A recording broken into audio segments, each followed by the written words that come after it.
Hello literature lovers. आज का video है एंग्लो सैक्सन पीरियड पर, जिसे ओल्ड इंग्लिश लिटरेचर या पीरियड भी कहा जाता है। इसकी शुरुआत 450 से 166 सी के अराउंड में। Okay, now the making of English nation. आइए जानते हैं इंग्लिश नेशन बना कैसे। इंग्लिश नेशन में सबसे पहले बात करते हैं यहाँ के ओरिजिनल इनहैबिटेंट्स की। यहाँ के ओरिजिनल इनहैबिटेंट्स जो कि केल्ट्स कहलाते थे, जिन्हें कभी कभार ब्रिटन्स भी कहा जाता था। ये आगे चलकर ब्रिटेन इन्हीं से बना। आफ्टर दैट ये एक्चुअली में प्री क्रिश्चियन बार्बरस पीपल थे। इट मीन्स इंग्लैंड उस समय तक सिविलाइज्ड नहीं हुआ था। इवन इंग्लैंड का नाम इंग्लैंड भी नहीं था। और यहाँ पे जो रिलीजन बहुत कॉमन था वो था pagan religion. That means pagan को दूसरे शब्दों में हम नॉन क्रिश्चियंस भी कहते हैं। नॉन क्रिश्चियंस मीन्स क्रिश्चियनिटी अभी तक आई नहीं थी। अब आते हैं रोमन्स पर। रोमन्स जो कि ब्रिटेन आए जूलियस सीजर के रूल के टाइम अराउंड 55 बीसी में। और रोमन्स ने ब्रिटेन को क्रिश्चियनिटी में कन्वर्ट किया। और तो और यहाँ पे रोड्स, विलास और बहुत से डेवलपमेंट्स भी किए। लंदन को एक इंपॉर्टेंट ट्रेडिंग सेंटर में भी कन्वर्ट करने का क्रेडिट इन्हीं को जाता है। और तो और लेकिन अनफॉर्चुनेटली रोमन्स को जाना पड़ा ब्रिटेन छोड़कर, क्योंकि इनके एम्पायर पर अदर जर्मानिक ट्राइब्स का अटैक हो गया था, और जिसकी वजह से रोमन्स इंग्लैंड से चले गए। अब आते हैं इनके बाद इंग्लैंड का क्या हुआ। इंग्लैंड विदाउट एनी किंग रह गया। और विदाउट एनी किंग रहने की वजह से हुआ ये कि इनके ऊपर कुछ और केल्टिक ट्राइब्स थे, जिन्हें हम पिक्स एंड स्कॉट्स कहते हैं। पिक्स एंड स्कॉट्स, इन्होंने डोमिनेट करना शुरू कर दिया ओवर ऑल ऑफ इंग्लैंड। और इन्हें अब चाहिए थी, यानी बाकी केल्टिक ट्राइब्स को चाहिए थी हेल्प। उन्होंने हेल्प मांगी जर्मैनिक ट्राइब से, जिन्हें हम एंगल सैक्सन्स एंड जूट्स के नाम से भी जानते हैं। ये एंगल सैक्सन्स जूट्स जो है Kent, south and west and eastern coast of England में सेटल डाउन हुए। उसके साथ साथ चूंकि एंगल्स एरिया वाइज ज्यादा थे, पॉपुलेशन वाइज ज्यादा थे, इसीलिए इस लैंड का नाम इन्हीं के नाम पर पड़ा, that is angle land and later on England. Okay, next आते हैं हिस्टोरिकल कंटेक्स्ट पर। हिस्टोरिकल कंटेक्स्ट की बात की जाए तो ये एज 450 से शुरू होकर 166 सेंचुरी तक चलता है। इस एज को ओल्ड इंग्लिश पीरियड भी कहा जाता है। यहाँ पे एंगल्स, सैक्सन्स एंड जूट्स ने रूल किया। एंगल्स और सैक्सन्स ने रूल किया, इसलिए ये एज एंग्लो सैक्सन कहलाता है। उसके साथ साथ यहाँ पे ट्राइबल सोसाइटी का कल्चर ज्यादा पॉपुलर हुआ, क्योंकि ये सारे ट्राइब्स ही थे, कुछ जर्मानिक ट्राइब्स, कुछ केल्ट ट्राइब्स। और तो और जो कल्चर हमें देखने को मिलता है वो है वॉरियर कल्चर। जो डायलेक्ट्स, यानी कि बहुत सारे जर्मानिक ट्राइब्स आए थे। उसके साथ साथ रोमन्स उसके पहले आए हुए थे, जो अपने साथ लैटिन लेकर आए थे इंग्लैंड में। और तो और ये जर्मानिक ट्राइब्स भी अपने अपने डायलेक्ट्स के साथ आए थे, जैसे केंटिश, मर्शियर, नॉर्थम्ब्रियन, वेसेक्स। यानी उस समय इंग्लैंड में लैटिन था, केल्ट्स का लैंग्वेज था। और तो और केंटिश, मर्सियन, नॉर्थम्ब्रियन, वेस्ट सेक्सन जैसे और भी डायलेक्ट्स थे। इन सभी ने मिलकर इंग्लिश लैंग्वेज को, एक इंग्लिश जैसे लैंग्वेज को जन्म दिया। उसके साथ साथ मिशनरीज के आने से इंग्लैंड में लोगों को क्रिश्चियनाइज एंड सिविलाइज करने का ट्रेंड शुरू हुआ। ये अराउंड 7th सेंचुरी का टाइम था। सेंट ऑगस्टीन के अंडर लोगों को क्रिश्चियनाइज एंड सिविलाइज करना शुरू किया गया। उसके बाद सिर्फ यहीं पे चीजें एंड नहीं होती।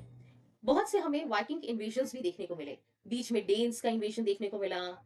वाइकिंग्स आए, जिन्हें ओल्ड नॉर्स भी कहा जाता है। ये अपने साथ अपना लैंग्वेज ओल्ड नॉर्स लेके आए अराउंड 8 to 10 सेंचुरीज के आसपास। इनका इम्पैक्ट भी लिटरेचर और सोसाइटी दोनों पर देखने को मिला। और एट लास्ट 166 में ये एज एंड होता है। ये एज एंड हुआ नॉर्मन कंक्वेस्ट से। Norman conquest means William Normandy of France ने इंग्लैंड पर अटैक किया और एंग्लो सैक्सन पीरियड को एंड किया। और वहीं से शुरू होता है हमारा next period, Anglo Norman period.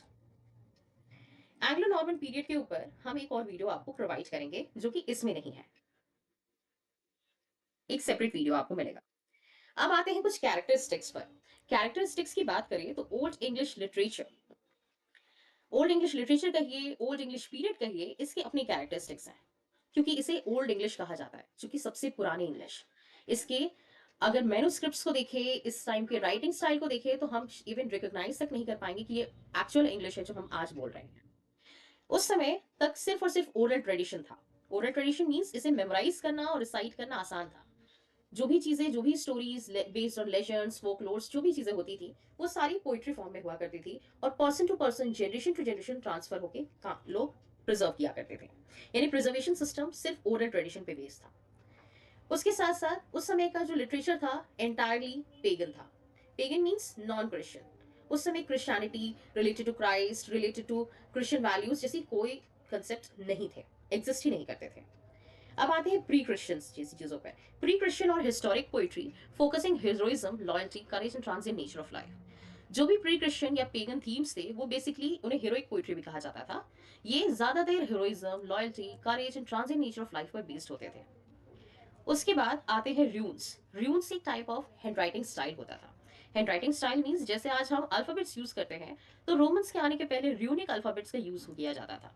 ये अल्फाबेट्स रिकॉग्नाइज करने में काफी, कह लो, डिफिकल्टी होती थी। जैसे इसका एग्जाम्पल हम यहाँ इस इमेज में देख सकते हैं। ये हम देख सकते हैं फ साउंड कैसे अलग तरीके से लिखा गया है। उसके साथ फ है, यू है, पी है, जिसे हम आज ऐसे प्रोनाउंस करते हैं, वो एक्चुअली में उस समय प्रोनाउंस नहीं किया जाता था।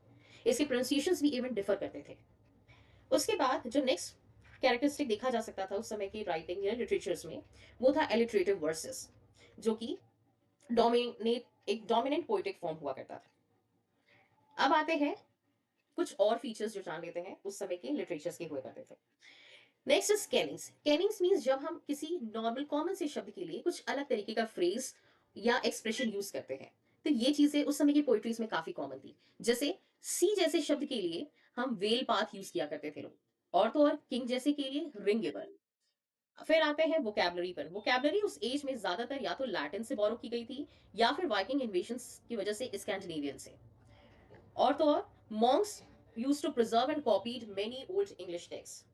मॉन्क्स के हाथ में था कि वो बहुत सारी ओल्ड इंग्लिश टेक्स्ट को प्रिजर्व किया करते थे, कॉपी किया करते थे, क्योंकि उस समय तक प्रिंटिंग जैसी चीज डेवलप नहीं हुई थी। हमारे प्रिंटिंग प्रेस की बात करें तो प्रिंटिंग प्रेस एक्चुअली में आया था अराउंड 14 से 15 सेंचुरी के आसपास, जब हमारे साथ पास रेनेसा आएगा, 1476 के अराउंड आया था। उसके साथ साथ ओल्ड इंग्लिश लिटरेचर में जो ग्रामर था वो कॉम्प्लेक्स होता जा रहा था, क्योंकि डिफरेंट टाइप ऑफ लैंग्वेजेस इसमें जुड़ते जा रहे थे और उनका इन्फ्लुएंस कहीं ना कहीं हमें हर जगह देखने को मिलता है। और यही रीजन है कि आज भी हम बहुत सारे ऐसे वर्ड्स को जब डिफाइन करते हैं तो इधर वो ग्रीक से डेराइव्ड होता है या फ्रेंच से या लैटिन से। तो लैटिन के जो बोरोइंग्स है या लैटिन से जो वर्ड्स लिए गए वो इसी एज में ज्यादातर लिए गए हैं। उसके बाद आता है introduction of Christianity influence the themes of old English literature. जैसा कि मैंने बताया कि क्रिश्चियनिटी उस समय अभी अभी आई थी और अभी स्प्रेड होना शुरू हुआ था। तो क्रिश्चियनिटी ने बहुत हद तक इन्फ्लुएंस किया उस समय के थीम्स को, और जो कि लेटर ऑन के लिटरेचर्स में हमें देखने को मिलेगा। अब आते हैं एंग्लो सैक्सन पोइट्री पर। एंग्लो सैक्सन एज में ज्यादातर जो चीज लिखी गई वो थी पोइट्री। पोइट्री इसलिए क्योंकि इसे रिसाइट करना, मेमोराइज करना एंड ट्रांसफर करना इजी हुआ करता था। या यूं कहा जाए तो जैसे आज के समय में हमें सॉन्ग्स 5 मिनट्स के याद हो जाते हैं, बट एग्जाम में लिखने वाले आंसर्स नहीं याद होते। क्यों? क्योंकि एग्जाम में लिखे जाने वाले आंसर्स जो है वो प्रोज फॉर्म में होते हैं और वही सॉन्ग्स, कह लो, वर्ड्स फॉर्म में होते हैं। तो वर्ड्स फॉर्म वाली चीजें याद करना आसान हो जाता है। तो एंग्लो सैक्सन पोइट्री में जो मोस्ट इंपॉर्टेंट पोइट्री आती है वो है बियोवुल्फ। बियोवुल्फ, कह लो, ओल्डेस्ट सर्वाइविंग पोइट्री मानी जाती है, या ये कहा जाए कि oldest surviving poetry of that age. ठीक है। ये एक पोइट्री थी 3000 लाइन्स की, जिसमें हीरोइक डीड्स ऑफ वॉरियर, यानी कि एक वॉरियर था जिसका नाम बियोवुल्फ था और उसकी फाइट हुई थी ग्रेंडल नाम के एक पर्सन से। ग्रेंडल, उसकी माँ एंड एक ड्रैगन से। उसके साथ साथ और भी पोइट्रीज थी जो कि नाम हमें सुनने को यहाँ पे मिलता है, दैट इज विटसिथ, डियोर्स कंप्लेंट। ये बेसिकली प्री क्रिश्चियन पोएम थी, यानी कि पेगन पोएम्स हुआ करती थी। उसके साथ साथ ब्रुनानब्रो एंड द बैटल ऑफ मॉल्डन, ये दो वॉर पोइट्रीज थी जो कि विक्ट्री एंड डिफीट की बात करती थी। नेक्स्ट है सी फेरर। सी फेरर भी एक पोएम था, the poem expressing the hardships and isolation of a seller life. यानी कि एक सेलर के लाइफ के हार्डशिप्स और आइसोलेशन की बात करती थी ये पोइट्री। द वैंडरर, जो कि exile, loss and fleeting nature of life को रिफ्लेक्ट करते थे। And the last is the dream of the rood. इसके अलावा भी बहुत सारे हैं but they are minor ones. The dream of the rood एक क्रिश्चियन पोएम था, जो कि मैंने बताया क्रिश्चियनिटी, पेगन रिलीजन ऑलरेडी चल रहा था, क्रिश्चियनिटी अभी अभी आई थी, तो we can see very few Christian poems as well. तो क्रिश्चियन पोएम्स जो थी, इसमें एक क्रिश्चियन पोएम लिखी गई, the dream of the rood, where the cross speaks about the Christ crucifixion. जहां हमें क्राइस्ट के क्रूसिफिक्शन की बात देखने को मिलती है। नेक्स्ट इज जैसा बियोवुल्फ। बियोवुल्फ जो कि ओल्डेस्ट इंग्लिश एपिक भी माना जाता है। It's the oldest surviving epic poem in the English language and the plot is about a Beowulf, a hero of the Geats. ये गेटास का हीरो था जो कि ग्रेंडल नाम के पर्सन से और उसकी माँ दोनों से फाइट करता है and later on with a dragon too. अब आते हैं थीम्स पर, चूंकि ये फाइट की बात है और एक ड्रैगन से फाइट करना और तो और कुछ एंटागोनिस्ट जैसे कैरेक्टर से फाइट करने की वजह से ये इसमें हमें हीरोइज्म जैसे थीम्स, गुड एंड इविल का बैटल या स्ट्रगल देखने को मिलता है। And the last is symbolism. कुछ इसके सिंबोलिज्म्स हैं जो देखने को मिलते हैं, जिसमें ग्रैंडल एज अ केओस प्रेजेंट किया गया है, बियोवुल्फ एज अ ऑर्डर जो कि धर्म की स्थापना करेगा एंड ऑल सच के साथ है, Beowulf stands for good and the other stands for the evil ones and the dragon representing death. अब आते हैं हमारे नेक्स्ट पॉइंट जो कि एंग्लो सैक्सन प्रोज है। एंग्लो सैक्सन प्रोज की बात करेंगे तो एंग्लो सैक्सन प्रोज काफी कम लिखा गया, लेकिन जो भी प्रोज लिखे गए एंग्लो सैक्सन पीरियड में उसका सारा क्रेडिट जाता है किंग एल्फ्रेड को। किंग एल्फ्रेड ने अपने राज्य में एजुकेशन को सबसे ज्यादा प्रमोट किया, यानी he was the only one two promote education all over the England. He was in favor of educating each and everyone in England. And that's why he's regarded as a founder of English prose. And since he was educated, he learned, he read many books written in Latin too. और Latin में पढ़े जाने की वजह से इन्हें लगा होगा नो डाउट कि उन बुक्स को ट्रांसलेट करने की जरूरत है। एंड द रिजल्ट वॉज कि इन्होंने बहुत से बुक्स ट्रांसलेट किए वर्नाक्यूलर लैंग्वेजेस में, जैसे कि the history and geography of the Orosius, the ecclesiastical history of Bede, the Anglo-Saxon chronicles as well.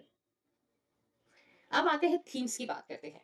Themes की बात करें तो जैसा कि हमने एक अभी अभी हीरोइज्म की पोइट्री देखी है जिसका नाम था बियोवुल्फ, और तो और लॉयल्टी, उसके साथ साथ एग्जाइल एंड आइसोलेशन। एग्जाइल पे अभी अभी हमने एक पोइट्री देखी है विटसित करके, ठीक है, एंड आइसोलेशन जैसे थीम्स पर wandering and loss, fate, legacy, Christianity and versus paganism, mortality and fate, इस टाइप के थीम्स पर बहुत कॉमन पोइट्रीज लिखी जाती थी इस एज में। Now let's come to the end, the legacy of the period. इस पीरियड को बहुत सारे क्रेडिट्स दिए जा सकते हैं। सबसे पहला क्रेडिट दिया जा सकता है इंग्लिश को एज अ लिटरेरी लैंग्वेज में स्टैब्लिश करने का या फाउंडेशन लेड करने का। Like the English as a literary language was actually developed, was actually given birth in this age only. Second, influence on later middle English literature. जो middle English literature यानी कि आगे आने वाले लिटरेचर या periods में हमें जो इन्फ्लुएंस, जो थीम्स, जो कंसेप्ट सीखने को मिलते हैं वो इस एज से शुरू हो गए थे। जैसे कि उनमें एक बहुत बड़े राइटर आएंगे हमारे आगे वाले एजेस में, Geoffrey Chaucer. He was highly influenced by the old English. And next is theme of heroism. Heroism, exile, supernatural, इस टाइप के थीम्स कंटिन्यू रहे आगे लेटर ऑन पीरियड्स में भी। And the last is the study of old English remains crucial for understanding. अगर हमें old English को समझना है या इंग्लिश के स्टैब्लिशमेंट को, इंग्लिश की शुरुआत को, इंग्लिश के बर्थ को समझना है तो ओल्ड इंग्लिश पीरियड या एंग्लो सैक्सन पीरियड और उसके बैकग्राउंड को समझने की बहुत जरूरत है, क्योंकि यही से इंग्लिश लैंग्वेज एंड लिटरेचर की शुरुआत हुई। Okay, with this I and the video. Thanks for watching.